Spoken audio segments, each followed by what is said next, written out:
नमस्कार, आप देख रहे हैं अमृत वर्षा न्यूज। आपका स्वागत है।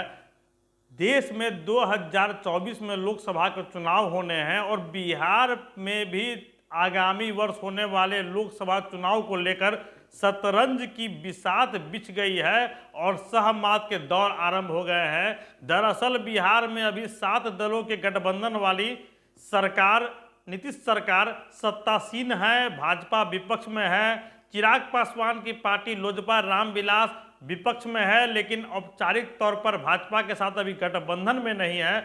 उसी प्रकार मुकेश सहनी की पार्टी वीआईपी विकासशील इंसान पार्टी भी विपक्ष में भी है, लेकिन भाजपा के साथ गठबंधन में नहीं है। 2024 के लोकसभा चुनाव में हर एक पार्टी का वोट बैंक बहुत महत्वपूर्ण होगा भाजपा के लिए, क्योंकि भाजपा को संभवतः इस बार चुनाव मैदान में एक साथ राजद, जदयू, कांग्रेस तथा वाम दलों का सामना करना पड़े। 2015 के विधानसभा चुनाव में महागठबंधन से मिली करारी मात को देखते हुए भाजपा बेहद सक्रिय मोड में आ गई है, जिसका नतीजा आपने देखा होगा। कुछ दिनों पहले ही लोजपा रामविलास के राष्ट्रीय अध्यक्ष सांसद चिराग पासवान को जेड श्रेणी की सिक्योरिटी केंद्र सरकार के द्वारा मुहैया कराई गई। वहीं पूर्व पशुपालन मंत्री तथा वीआईपी पार्टी के राष्ट्रीय अध्यक्ष मुकेश सहनी को भी वाई कैटेगरी की सुरक्षा व्यवस्था उपलब्ध कराई गई। दरअसल दोनों नेताओं को केंद्र सरकार के निर्देश पर यह उच्च श्रेणी के सुरक्षा व्यवस्था मुहैया कराए गए हैं। निशाना साफ है कि भाजपा 2024 के चुनाव में तमाम छोटे दल जो राजद, जदयू तथा कांग्रेस के साथ और वाम दलों के साथ नहीं है, अपने साथ करना चाहता है। भाजपा जो चाहती है उसका पहला कदम वो बढ़ा चुकी है, चिराग पासवान और मुकेश सहनी को केंद्र सरकार के स्तर से वीआईपी XYZ कैटेगरी की सुरक्षा देकर। अब यहाँ है कि अगर हम बात करते हैं वीआईपी पार्टी के मुकेश सहनी की, मुकेश सहनी यूपी चुनाव में, पिछले यूपी के चुनाव में मुकेश सहनी ने भाजपा के खिलाफ वहाँ प्रत्याशी दिए थे और उसके बाद से ही मुकेश सहनी तथा भाजपा के रिश्ता में तल्खियाँ आ गई। नतीजा यह हुआ कि मुकेश सहनी के पार्टी के सभी 4 विधायक भाजपा में शामिल करा लिए गए।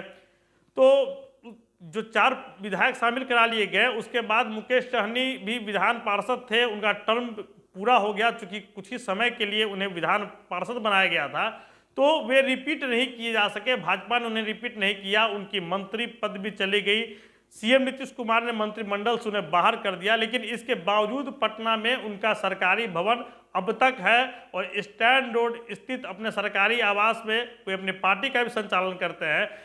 तो यूपी विधानसभा चुनाव में जो वीआईपी पार्टी ने उम्मीदवार दिए थे भाजपा के खिलाफ, उसको लेकर जो तल्खियाँ आई, तो अब आप देखेंगे कि कल मुकेश सहनी जो वीआईपी पार्टी के राष्ट्रीय अध्यक्ष हैं, उन्होंने बिहार पुलिस को यूपी पुलिस से सीखने के लिए एक बयान दिया है कि बिहार पुलिस को यूपी पुलिस के तर्ज पर काम करना चाहिए, यूपी पुलिस से सीखना चाहिए। इशारा साफ है कि मुकेश सहनी ने एक तरफ से इशारा किया है कि वे कल को भाजपा के साथ भी जाने को सोच सकते हैं, और अगर ऐसा कुछ होता है तो बिहार सरकार मुकेश सहनी के प्रति जो नरमी बरती हुई है सरकारी भवन को लेकर, उस पर निश्चित तौर पर सक्रिय हो जाएगी। अगर मुकेश सहनी का सॉफ्ट कॉर्नर भाजपा के तरफ बढ़ता है तो सीएम नीतीश कुमार और नीतीश सरकार के क्रूर दृष्टि का उन्हें शिकार होना पड़ सकता है। मतलब उनका भवन, जो सरकारी भवन जिस पे वे बने हुए हैं, मंत्री नहीं रहते हुए, एमएलसी नहीं रहते हुए, पार्टी के अभी कोई एमएलए एमएलसी है भी नहीं उनकी पार्टी में,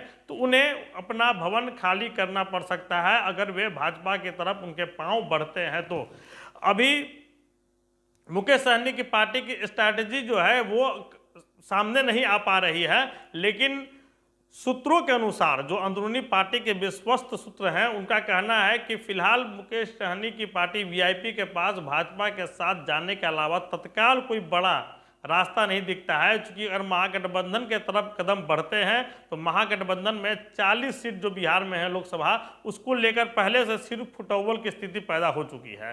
कांग्रेस खुद परेशान है कि 40 सीटों में उसे कितने सीट मिलेंगे लड़ने के लिए। तो ऐसे में मुकेश सहनी की पार्टी वीआईपी को महागठबंधन में समायोजित हो पाना तत्काल मुश्किल लगता है। कुढ़नी विधानसभा के उपचुनाव में मुकेश सहनी ने नीलाभ कुमार को बतौर प्रत्याशी उतारा था।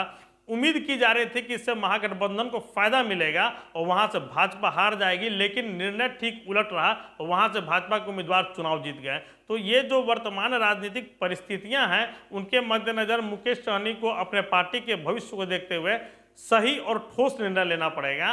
वैसे भाजपा ने उनकी सुरक्षा व्यवस्था को बढ़ाकर एक तरफ उन्हें अपने तरफ आने के लिए ग्रीन सिग्नल दे दिया है। बिहार के राजनीतिक हालात वक्त वक्त पर बनते बिगड़ते रहे हैं।